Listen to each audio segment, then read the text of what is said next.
Hey everybody, hey everybody. I'm a minute early, so I'm going to give everybody a few minutes to get on. See, we got a few on already. Hello, happy Saturday. Um, Give me a holler in the comments section, whoever's on here, just so that I know who's here. Hope you're all enjoying a good weekend. I thank you all for coming on, hopping on me, so we can talk about it. Jack, how you doing, man? Happy Saturday, Jack. All right. Where are you from, Jack? Where are you? I'm on the East Coast. I'm from New York and currently live in Pennsylvania. Maryland. All right, we're not far from each other. Cool. Yeah, I'm in Pennsylvania, so just outside of Philadelphia. So we're not far from each other. So very cool. Maryland's a cool state. Maryland's a cool state, man. Nice.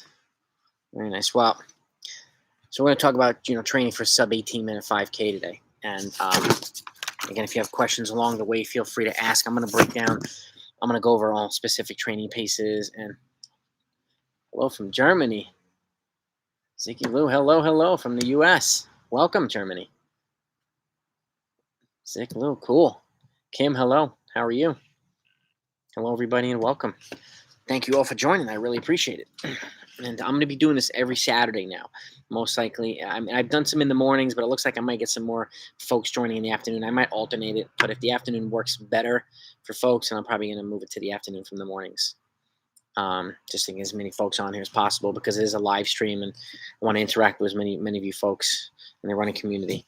But yeah, we're going to talk about how to training for a sub, or how to run a sub 18-minute 5K. It's a big milestone for a lot of people, and I want to go over some details. Training paces.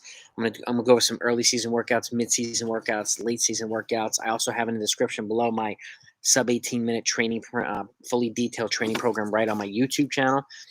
Top of the line running. I also have sub 20, sub 19, sub 17, 16, and 15, all fully detailed. Every training program I have on this channel is a fully detailed one, from day one or from week 1 to week 12 or 16 or 20. So take a look at them. I've broken them down in full detail so that you have access to it.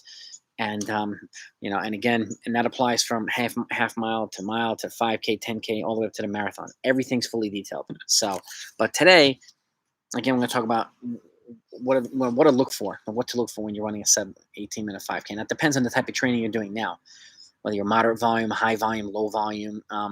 There are things to look out for. But I generally, when I coach my folks, I generally have them on a moderate volume, and then we build out from there or increase it. It's easier to build out and add than it is to have to cut back because of injury or sickness and whatnot. So I generally start conservatively and then build along the way, building the long runs and building certain things, the workouts and stuff. So depending on what you're doing now, I definitely encourage you to take a look at my sub 18-minute training program and see how similar it is to yours, or if you're a coach, how similar it is to your athletes.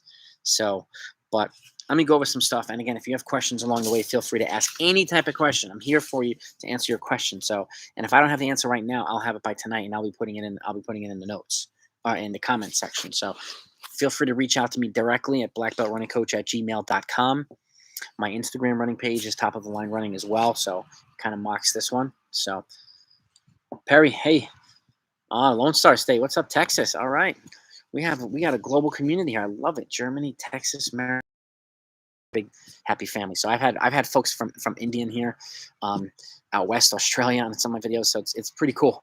It's really cool to see. So, and I hope you find some of the content that I work on helpful. And again, if you have questions, don't hesitate to ask. But grab a pen and paper if you have it. If you don't, I'm going to go over a lot of detail for you. What I'm going to do moving forward is I'm going to start to put together a PowerPoint presentation, and I'll attach it in each video so that you have something that you could refer to and write down if you don't catch it during this video. So, but I'm going to give you something to follow along the way. And again, the PowerPoint presentation will probably be I'll start to attach it and starting next week in the next video. So, and then we'll go from there. But my plan is to do it with every single video. So, excuse me, allergy season still here for me. So, 5K, sub 18-minute, you're looking at about 5:45 per mile. Okay, that's the pace you're looking to run to accomplish this goal. And how far are you from it now? How close are you to it? and so on. And is this one of your short-term goals or longer-term goals? Or if you're a coach, do you have a couple of athletes kind of approaching this milestone? There's a lot of different ways to think about it. But in terms of equivalence, you should be able to run a mile in about 5:12 to 5:13 to break 18 minutes. Your 3K should be around 10:21, which is about 5:33 per mile or 5:32 per mile. Okay, the 5K itself obviously is 5:45 per mile. 10K equivalent should be 37:10, which is about 5:59 per mile. So it's about a 12 to 15 second differential as you move up in distance. Half marathon equivalent should be about 1:22:13 or an hour and 22 minutes and 13 seconds, which is 6:15 per mile. And the marathon equivalent should be about 2:51:43, which is 6:33 per mile. That doesn't mean you can go out and run these distances tomorrow or the next day. That just says if you're getting or if you're approaching a sub 18-minute 5K, these are in your wheelhouse. If you start to kind of change the focus of your training for that, you could essentially achieve these in the near future. And you may already be closer to some of the longer stuff than you are the shorter stuff. And if you are, that's a sign to start to include a little bit more speed development and aerobic stuff. If you're closer to the shorter stuff like the mile and 3K, Michael, good morning. What's up, man? Where you from, Michael? And if you're closer to the shorter stuff than you are the longer stuff, then it's a sign to kind of enhance your aerobic training, your threshold training, your base, and so on and so forth, your volume, or to analyze the training and start to incorporate a little bit more aerobically focused work. So those things tell you they tell you some different things. Perry Scott, 2 mile, 10:58, 11:15 right now. Fast 5K was 18:30. All right, Perry. All right, man. So this is like a next. This is essentially a next goal. I mean, if you're 2 miles, 10:58 to 11:15 right now, then you're right in that range on the shorter end. So that's good. Welcome Bahamas. All right, man, Michael. So Perry, good. Perry, you're okay. You're solid. So take write down these paces, particularly Perry, everybody else, so that you can see and this is what I mean. So Perry, as you can see, is 2 mile, 10:58 to 11:15. The 3K equivalent is 10:21. Which is about an 11-minute 2 miles. So he's right in the wheelhouse in terms of 3K. Can you run a mile, close to 5:13, Perry? If you can, that's a good sign as well. That goes to show that the speed development component, or your leg speed is there enough, or you have enough leg speed to kind of equate towards this 5:45 per mile for a 5K. So now training, your easy runs, training pace, your easy runs should float around 8:05 to 7:35 per mile. Okay. Your steady runs, which is a little bit different, should be around 7:35 to 7:05 per mile, generally a 30-second range. If you do a progression run, generally it starts at the slow end of the easy and it finishes at the fast pace of the steady. So you're looking at 8:05 to 7:05. And that can generally be a run itself, like an intermediate run, or you can do your long runs that way as well. So now, you have an aerobic threshold and an anaerobic threshold. Aerobic threshold is a continuous run of up to 30 to 60 minutes. It's generally marathon pace, so you're building towards that. These are paces you're building towards for workouts and runs, okay? So again, your aerobic threshold is going to be around 6:35 to 6:30 per mile. So you look at it's right at marathon pace, okay? Right in that ballpark. Your anaerobic threshold, which is a little bit shorter, faster tempo, which is a 20 to 25 minute continuous run. This is closer to essentially half marathon pace. That should be around 6:20 to 6:15 per mile, okay, which is about 30 seconds slower per mile than your 5K, okay. And even if you need to slow it down a little bit, let's just say between 6:25 and 6:15 per mile. So, and you're building this up to 20. Incorporate into the training as well. Not necessarily every week or both of them, but they should both be parts of your training along the way if you train for a 5K, particularly the 20 to 25 minute continuous aerobic run. And if you look at, let's say 6:15, you can get 4 miles worth of anaerobic threshold continuous running if you get to the 6:15 threshold. Okay, that's 25 minutes total. I don't recommend going above 25 minutes. It can become counterproductive. It can start to become a little bit anaerobic, a little bit too anaerobic. So, and it wouldn't necessarily be as ideal for you. So I would cap it at 25 minutes, okay, or building towards it. So tracking what I'm saying. Good, Perry, good. Okay, so now let's move it over to threshold training or cruise intervals or cruise reps, okay? So for 800 meter reps, you're looking at 3:04 to 3:05 per rep, 1 minute recovery, okay? Building towards up to 4 miles of volume, okay? So up to 7 or 8 reps. 1 kilometer, 1,000 meter reps, you're looking at 350 to 351. It's the same pace as the 800 meters. You're just doing a little bit more work in the threshold zone. you're looking at 5 to 6 of these reps with a 1-minute recovery, not exceeding 4 miles or not exceeding the same type of volume that you're doing in that 20 to 25-minute consecutive run. Okay, 1,200 meter reps, 437 to 435 per rep. Again, same pace, just more time in the threshold zone, building towards 4 to 5 of these. Okay, so you're looking at 6,000 miles or just under 4 miles worth of running. And then 1,600 meter reps. But 1,200 meters, you have 1 minute and 15 seconds recovery. Okay, 75 seconds recovery. And 1,600 meter reps or mile reps, you're looking at 613 to 610 per rep, 3 to 4 reps with a 90-second recovery. That's pure threshold, pure cruise intervals, okay? Building towards these over time. And again, it's not doing the same workout. So there's 2 different ways you can progress, particularly for 5K. You can do the same workout and repeat it 2 or 3 times and do it faster each time. That's one way to progress. Or you can do stuff like this and just do more volume over time at the same pace. So there's 2 different ways you can progress. And both of them are encouraged. These are good. The threshold stuff is good early season stuff. And it's even good like the shorter 800 meter reps. Like if it's race week, you can do something like that. It's a little bit more non-invasive. So it doesn't take as long to recover from. You can do more volume with this stuff. Okay. And it's at a slightly slower pace. So 4.66 miles at 20:60:52, slightly downhill at the end. Solid, man. Good. Good, Ziklu. Good. All right. Good. That's a good run.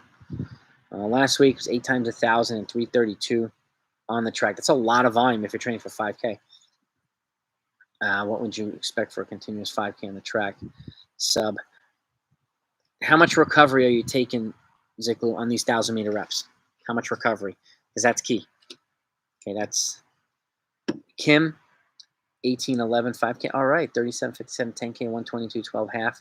Racing a marathon in 2 weeks. Hopefully a sub 3 is happening. And recovered, I can try for sub 18. You're right there, Kim. You really are. I mean, you're pretty close based on these equivalents, especially. 120. Wow, you're pretty much right on these. That's pretty good. Your half marathon is there. 18. All right. We can definitely improve your 10Ks, and so if we get under 18, that 10K will come down as well. But you're already there in terms of half marathon equivalent, so you should be ready to go. Just keep it doing what you're doing for the marathon, and I think sub 18 will be a good next goal after you run a marathon. You get some recovery downtime, and maybe make the focus. At least what I recommend to my athletes is if you train for marathon the next season, shortening the races. 5K, 10K, no longer than half marathon. They can act as speed development towards another marathon later, just like a marathon can act as strength development towards the shorter races. They complement each other extremely well. So, and I personally don't recommend more than 2 marathons a year. Some folks do more. I get it. But in terms of just progressing along the way and letting your other distances progress, that's kind of an ideal progression. But it's completely up to you what you feel is most effective for you or your athletes if you're a coach or a runner. So these are good times, Kim. Again, Ziklu, how much recovery are you taking on those 1,000 meter reps?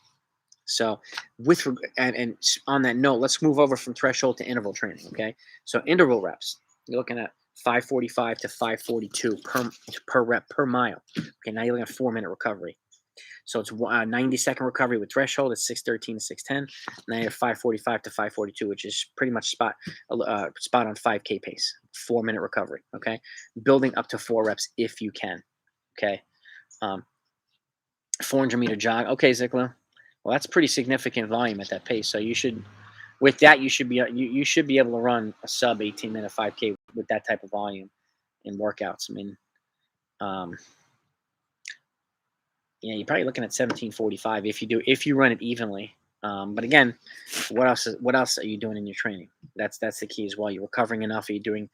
How's your long run? How's your speed development? Are you incorporating a multi-pace training system? Is the question too.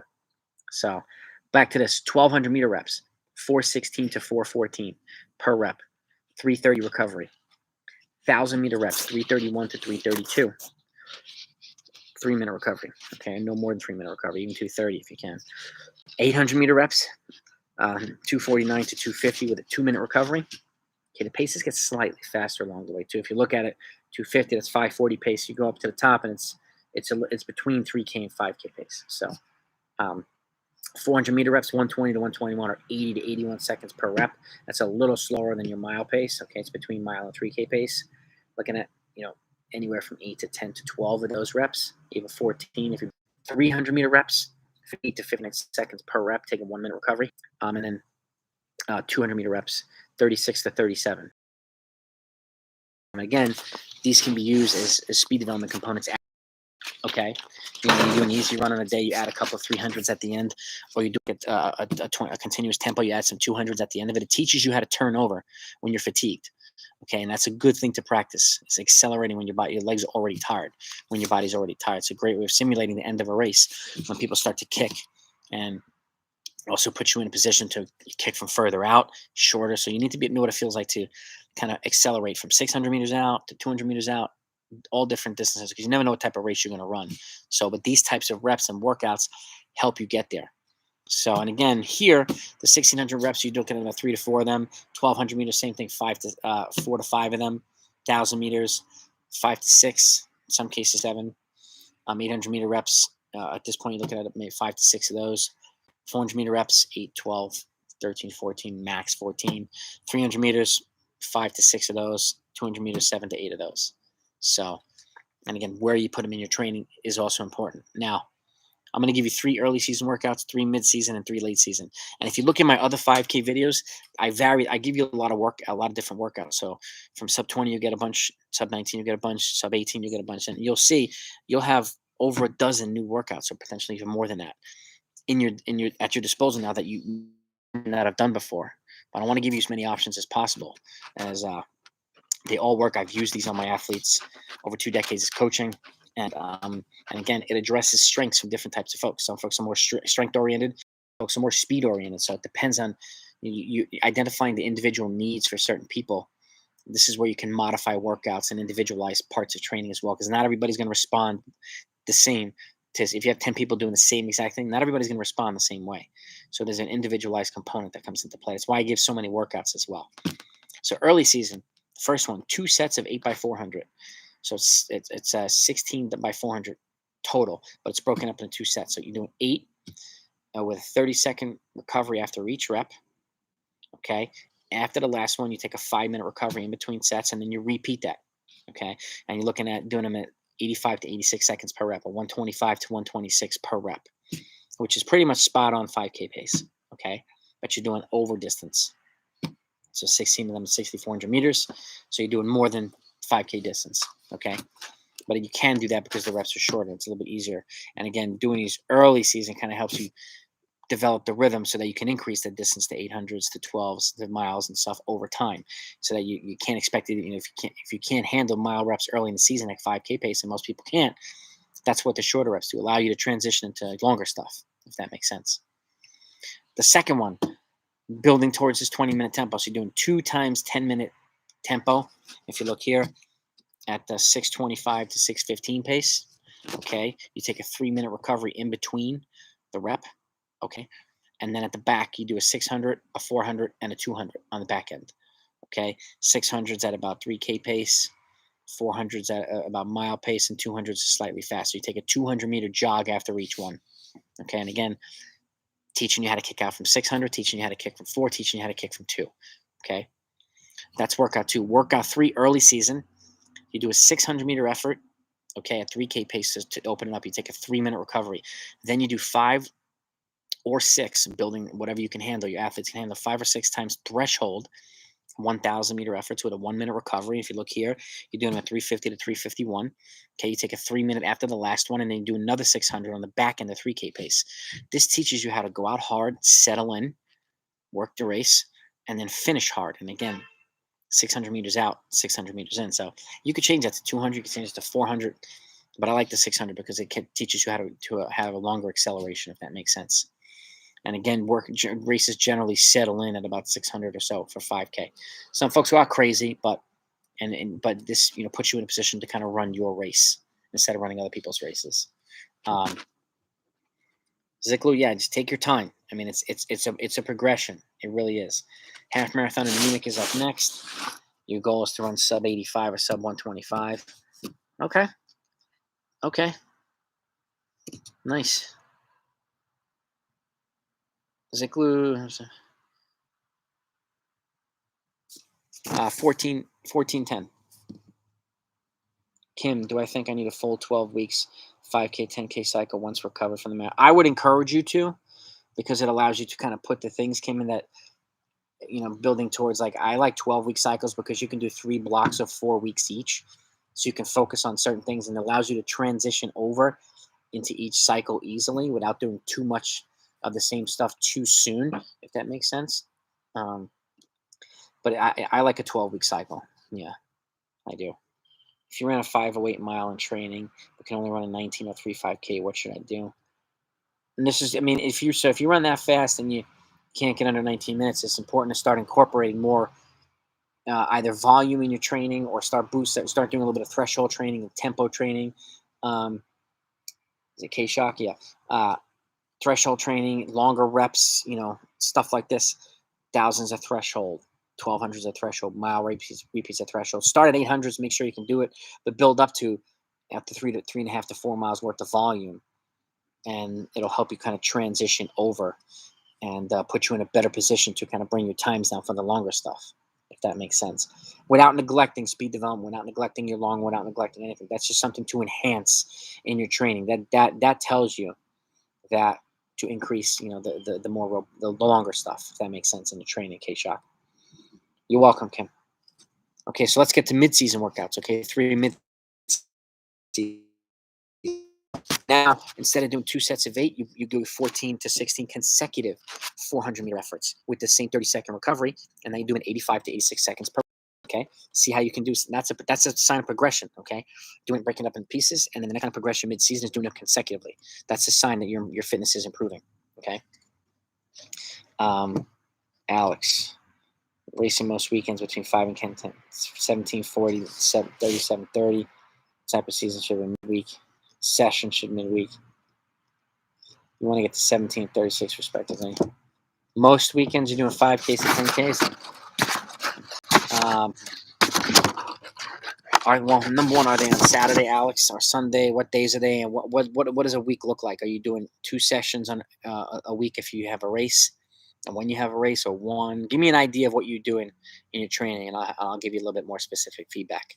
In the meantime, let's get back to the mid-season workouts. The next one, you run a mile with a 4-minute recovery at 5:44 to 5:45, 5K pace. Right off the bat, you lock into that, and you do 3 times an 800. Okay, with a 2:30 recovery, 2:48 to 2:50, so slightly faster than 5K pace. Okay, and then you do 6 times 400. Okay, with a 1-minute recovery at about 79 to 80 seconds per rep. It's slightly faster again. If you add it up, mile and a half, it's 4 miles worth of volume, but it's broken up into pieces. Okay, so your longer reps at 5K pace, your shorter reps at about 3K, or between 5K and 3K pace, and then your 400-meter reps are, but just slower than mile, between mile and 3K pace. So it gets faster per reps, but it gets shorter and faster per reps. So we got to keeping the rest precise is important. So that's the next one.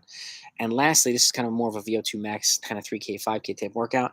800, 1200, 1600, 1600, 1200, 800. You go up, level off, you come back down. Okay. You take a 2-minute 30-second after the 8, a 3:30 after the 1200, 4 minutes to 4:30 after each 1600-meter rep, and then going back down, you take another 3:30 after the 1200, and then you run your 800. And this is all at about 5K pace. You're going to try to get as close to 5K pace as many of these reps as possible. That's a very, very, very good. It's a tough workout, but it's very, very good race readiness workout. And again, it's a good mid-season workout. Okay, it tells you how ready you are, gives you an idea of what you need to do, to kind of put the pieces together, or the finishing pieces towards accomplishing your goal. If you add it up, it's at 2,000, 3,600, 5,200, 64. It's just over 7,000. So it's a tough workout. It's over distance, obviously, and again, you might not be able to do the 2-mile reps. You start with one of them, and if you do well in the workout, add another one. You do this workout again 4 weeks later, okay? And you can add another one to it and see how well you progress. But it's generally all at 5K pace, okay? Now, those are 3 mid-season workouts. Let's go over to late season now. Your more race-ready workouts. First one, 5 to 6 times 1,000-meter effort with a 2-minute recovery at 3:34 to 3:35. So 5K pace are just slightly faster. You got to be able to run about 6 times 1,000 with a 2-minute recovery at goal pace late in the season. Next up, you do a 2-kilometer effort at 5K pace. Okay, and if you look up here, it's at 5:45 per mile. Take a 3-minute recovery in the middle You run 4 times a 600 with a 200-meter jog, okay, at between 5K and 3K pace. So between 5:45 per mile and about 5:32 per mile for the 600-meter efforts. Again, a 200-meter jog, and then you do another 2K on the back end at 5K pace, okay. So 5:45-ish per mile. So again, this is a little bit different than starting with a shorter rep, doing a threshold or stuff in between, and then finishing with a shorter rep. Now starting with a longer rep, doing some shorter stuff in the middle, and finishing with a longer rep. So it's a reverse of what we did earlier in the early season workout. Okay, where we did the 600 and then the threshold Ks and then the 600. This switches it around. Okay, but it's a very good race readiness workout too.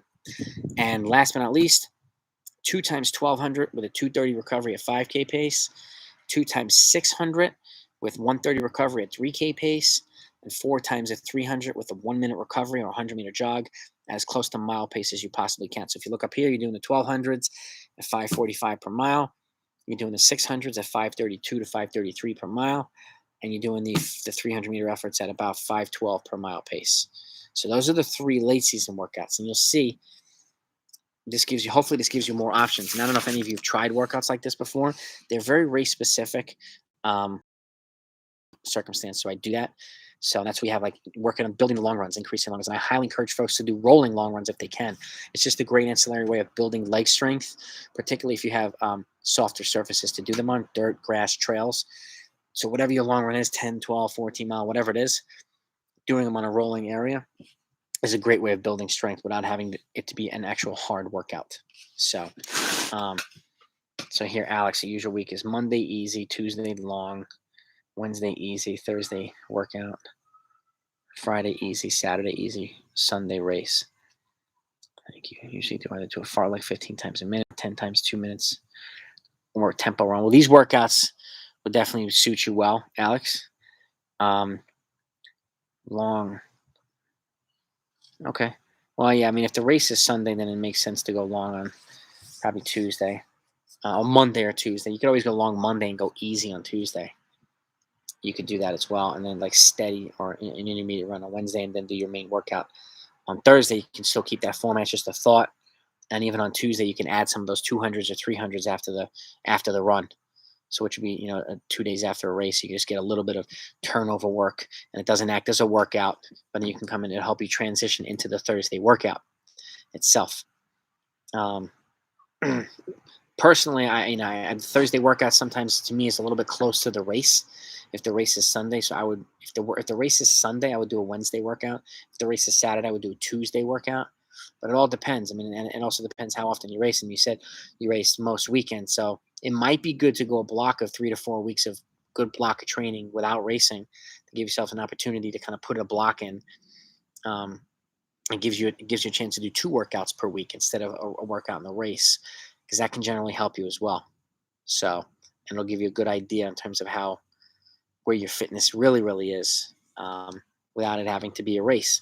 Okay, so it's just a thought, but 15 times 1 minute hard. Yeah, I mean that's actually a good marathon fartlek too.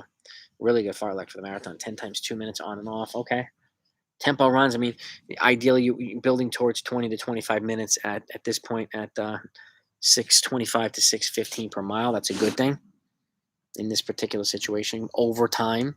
So if you can't do it consecutively now, that's totally fine. That's where you break it into pieces. And I actually have a video on how to kind of build it out from scratch for the folks that aren't used to doing tempo runs and stuff. And I'll break it down really quickly for you too. There's 6 blocks, okay? I generally do it, and let's say you have whatever it is, a 12-week season or a 15-week season. I have them do this like every other week, and you're building towards. And let's say this is your first time building towards 20 minutes consecutively. Here's a way to do it in 6 pieces. You do your first one 2 times 6 minutes, okay, 3-minute recovery. The next one's 12 minutes consecutively, so you put those together.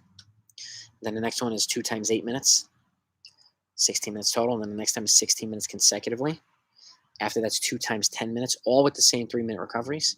And then obviously, last but not least, is 20 minutes of consecutive tempo. But this allows you to kind of and start at the goal pace or the paces you want to be building towards and see how close you are and build into it instead of trying a 20-minute consecutive right off the bat and not being able to do it.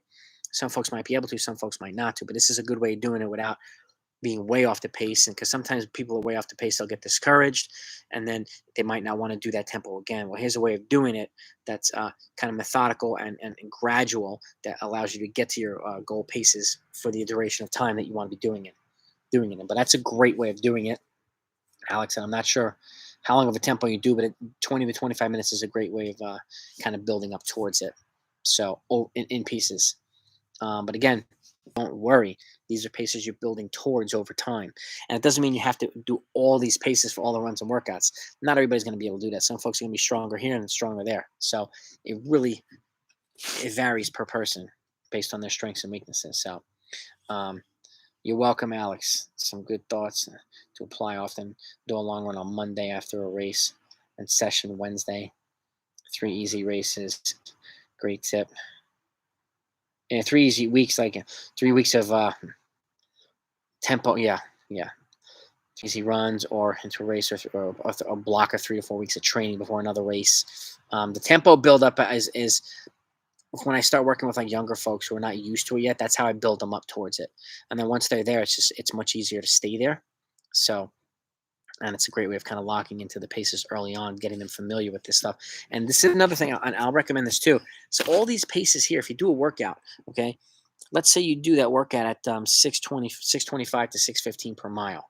Okay. So you do your warm up and drills and whatever, and a couple of strides. Well, I actually have folks do like 200s in the beginning with a 200-meter jog at the exact same pace as like 625 to 615. So again, let's say 45 to 46 seconds per 200. What it does, it helps them to lock into the pace prior to and get the pace in their legs, and then make it an easier transition into the workout instead of having to find a part of the workout to find the pace. Some folks will do this 20-minute consecutive run. It'll take them, maybe up to a mile to figure out the pace before they lock in. Well, doing a couple of 200s beforehand at the pace you want to run, or just slightly faster, maybe 1 second, helps you lock into the pace and eases the transition into the workout. And you can even do them on the back end too, 2 times 200 at the same pace.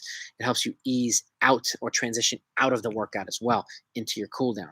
So it's a great way of doing it. And the same applies to intervals. So if you're doing mile repeats at 545 to 542 pace, you're looking at 85 to 86 seconds. So you're doing 42 to 43 seconds for 200 meters, 2 times 200 meters at 42 to 43 prior to help you kind of get that pace in your legs before transitioning into one of these workouts. And again, you can do it on the back end to help you transition outward too. So just a thought. I find it very helpful, and a lot of athletes do too. So 3 easy runs into a race. Yeah, most definitely. Most definitely. The more recovery you can get, the better. But it depends on what your schedule is, your lifestyle. You build your training around what works for you, and what works for you doesn't work for everybody else, and vice versa. So it's how do you build the training to make it work for you. So if that schedule works best for you, then that schedule works best for you. You can kind of plan around that. I would also encourage you to try see how fast you can run a mile. Go to the track and run a mile time trial or a 3K time trial, and see how fast or how close you get to 5:13. If it's faster, then it tells you can adjust paces and runs and workouts slightly. If you're not there, it's a sign for to add a little bit of speed development and mile pace towards that to help you get to that goal. But I definitely encourage folks, especially ones right now where there's not a ton of races available, to test themselves over a time trial or some kind of simulation on occasion to check the fitness. So it's a good way of checking the fitness and kind of reevaluating, because the last thing you want is about 4 weeks for the body to adapt, called periodization, or 3 to 4 weeks, 21 to 28 days to adapt to a certain stimulus of training.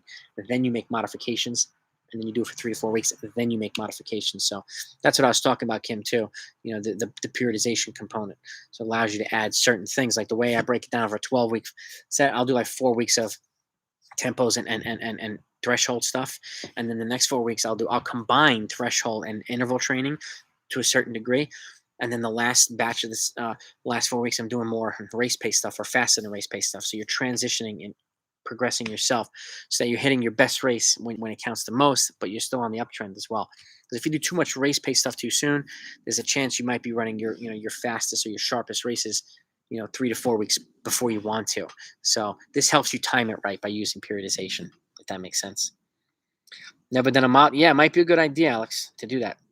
So 36 years old, you're 30. All right, man. All right. Good stuff, man. I love to see that too. Love to see that. I've got some guys that I'm coaching right now. They're in their 50s, and training for a marathon. And I actually run in Chicago next week, so looking forward to seeing that. One's in his, I think, late 40s. One's in his mid 50s. So I'm looking forward to seeing how they do. But they've adapted to the training well, and that's the thing. Adapting to the training and being consistent with it is the key. So if you follow a consistent plan, you're going to be in a better position to run your best when it counts the most. And that's the key. That's the name of the game.